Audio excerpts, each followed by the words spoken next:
Welcome to the first 10-day trend of July. There's going to be a lot of dry and increasingly sunny weather in the next week and a half.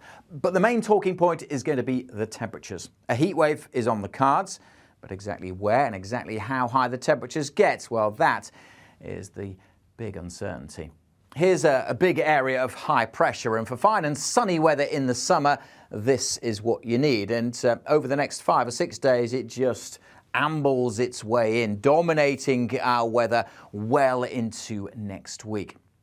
However, things are never quite that straightforward, and if we actually rewind the clock, you can see that although the high is going to dominate, certainly currently, there are weather fronts draped around it, bringing some clouds and some outbreaks of rain. And for the next few days at least, those weather fronts will continue to dance around the top of the high pressure, continuing to bring more cloud and rain at times to parts of Northern Ireland and western Scotland. But those weather fronts by the early part of the next week are being pushed well away to the north.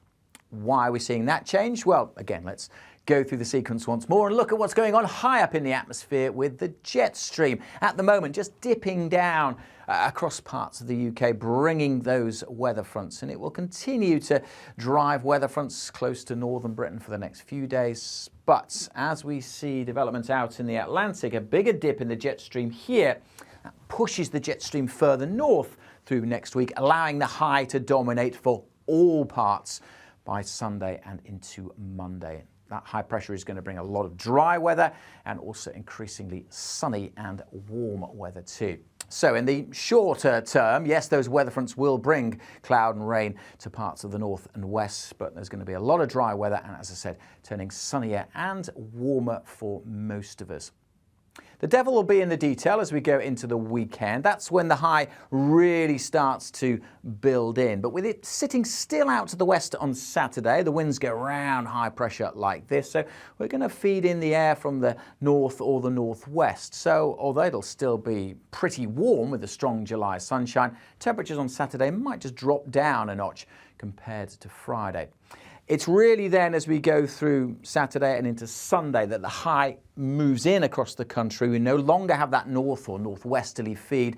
The wind's just light and milling around that area of high pressure. So temperatures just ticking up Sunday and then into Monday. I'm going to show you the temperature profile now for the next 5 or 6 days, and notice how things don't really change. Yes, we get slightly darker orange colours, but the air isn't just getting that much hotter, even though the temperatures at the surface will be. Notice the really dark reds, the really hot air stays down across Spain and Portugal.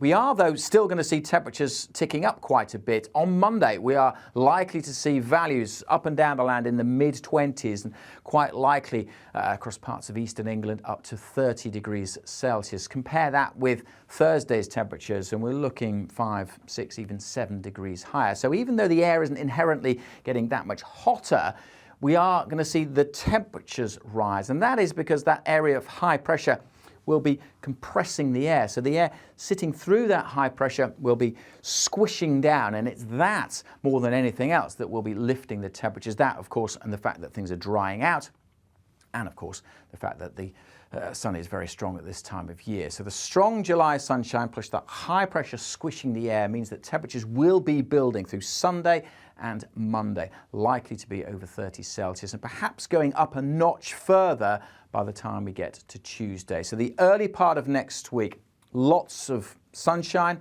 hot sunshine as well. And again, if you're looking for rain, it is not good news because that dry theme continues and is likely to continue for all of next week, as this graph shows. This is the probabilistic pressure trend, dates going forward along the top there, previous computer model runs going down the side. This is from the European model. Red means high pressure. And there's an awful lot of red on this chart, suggesting that high pressure will continue to dominate right the way through next week, and high pressure will continue to bring a lot of dry weather. The big question mark will be just how high the temperatures get.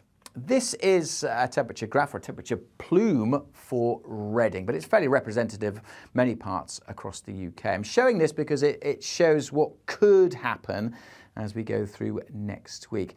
This is not the temperature at the surface, but the temperature around about 1 kilometre or 1.5 kilometres up through the atmosphere. And it shows that actually the next few days we don't see much of a rise as we showed earlier, but temperatures at the surface will be building because of that high pressure and the compression. But there are signs that the air does start to get warmer into the early part of next week. Seeing that bump there, probably peaking on Tuesday. Now, this graph, the dark pink line and the dark pink dotted line, that's the high resolution model and the control.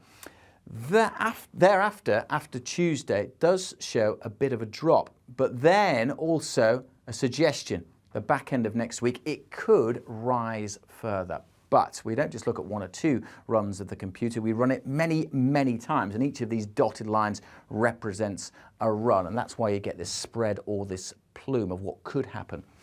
But notice there's some darker zones in here, bunching, if you like, of those computer model runs, and this is suggesting we kind of have 3 potential scenarios for next week.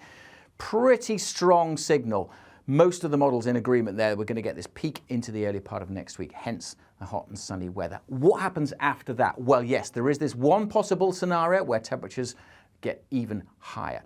A more likely scenario is that temperatures actually, after initial drop, go back to those similar levels for Tuesday. And there is a bunching here, that darker shading, suggesting temperatures could drop back much closer to average. So there's kind of 3 potential scenarios through the back end of next week. It is very likely to stay predominantly dry. We're likely to keep a fair bit of sunshine as well. The most likely scenario with those temperatures is that we stay in that warm or warmer than average zone. But there is a possibility, that's all it is, of some extreme heat at the back end of next week. This is a long way away, so we can't nail down the temperatures at this stage for days 9 and days 10. The main message will be to keep up to date. Yes, very warm weather is likely, but just how hot temperatures get, we'll have to firm up on details over the next several days. And the best way to stay in contact, up to date, is to follow the Met Office across social media.